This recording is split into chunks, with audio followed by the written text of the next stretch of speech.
Topics. He is the host of the Ryan Gorman Show. You can catch him weekday mornings 5 a.m. to 9 a.m. on News Radio WFLA and iHeartRadio. Ryan Gorman, he's a friend of the show. He's back with us here this week. Thanks again. Appreciate it. Makes sense of all of that. That's a lot of pressure. No pressure at all. You are our shepherd through this crazy week. But I'll tell you, we've had some real high-profile, violent cases of gun incidents in Tampa.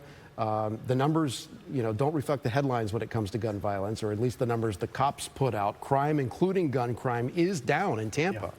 Yeah. So that's good news if you believe the numbers, but it doesn't feel that way because you've had these high-profile shootings at these popular hangout spots, Ybor City, Soho, Armature Works.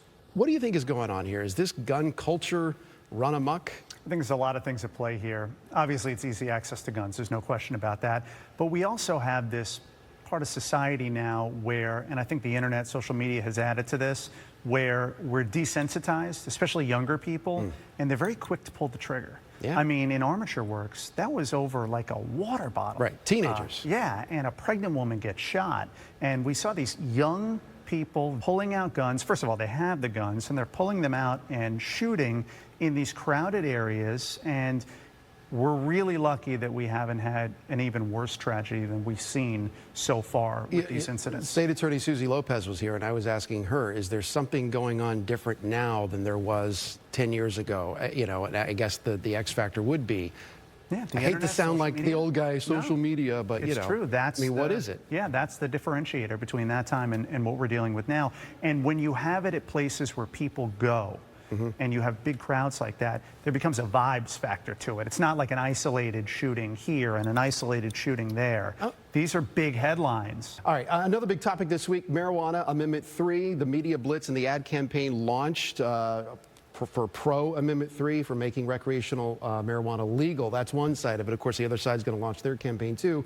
Do you think this issue is going to drive voters to the polls like the abortion amendment, or do you not think it's that big of an attractive sell? I don't think it's as big of a deal as the abortion amendment. I think this amendment could ride the coattails of that, because if you look at some of the people who have been energized based on abortion being on the ballot in other states, it can tend to be younger people, and those are also a part of the electorate that might be more likely to vote for this amendment. I think both amendments are easily going to clear the 50% threshold. They'll get a majority of the vote, but it's 60% here to pass. Yeah, even the marijuana amendment, which does pass, I think recent polling shows 50%. It's like right there, yeah. It falls short to 60. It falls short of 60. Yeah. The other thing I think is interesting about that is you would think that, okay, well, pro-marijuana is a win for the Democrats, and it doesn't really break down that way. I talked to a lot of people this week, and you'll see it on the Your Voice segment I do later, and some of these, they come from all different backgrounds. A lot of them were for it, but that doesn't necessarily mean they're voting Democrat or Republican in other places. It's one of those issues that gets bipartisan support, but I think it's always been a matter of when, not if, and if it's not this time around, it'll eventually get there here in the state of Florida.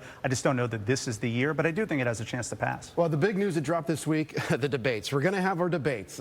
Both candidates agreeing, not one but two, no live audience. Could this decide the election? How big do you think these debates will be? The only way this decides the election is if Biden falls on his face. That's what everyone's sort of banking on. Yeah, and I think it's a mistake for the Trump campaign and Trump surrogates and the former president himself to set the bar so low. I mean, the way they're setting the bar, if Biden is just able to stand up at the podium during the debate, he gets a passing grade. You don't think that's overplayed, though? He gives the State of the Union. Everyone thought, and he actually overperformed. Could he overperform? That's why it's a mistake for them to keep saying that he can't do something like that, because then if he does, then you're going to have a lot of Americans watching like, he seemed all right. Yeah, but if he does have a really bad performance, especially in the June one, you're going to hear a lot of talk about what do we do with this candidate. Because there would still be time there before the convention. Meanwhile, Donald Trump's hush money trial, is this thing going to backfire on the Team Biden and their campaign if they think that this is actually turning voters away? Or do you think people are looking at this, if they're paying attention to it at all, and saying, you know what, this is a waste of time? I don't think most people are paying attention to it. I think everyone will pay attention to the verdict. I mean, the polling has showed it could have an impact on the race.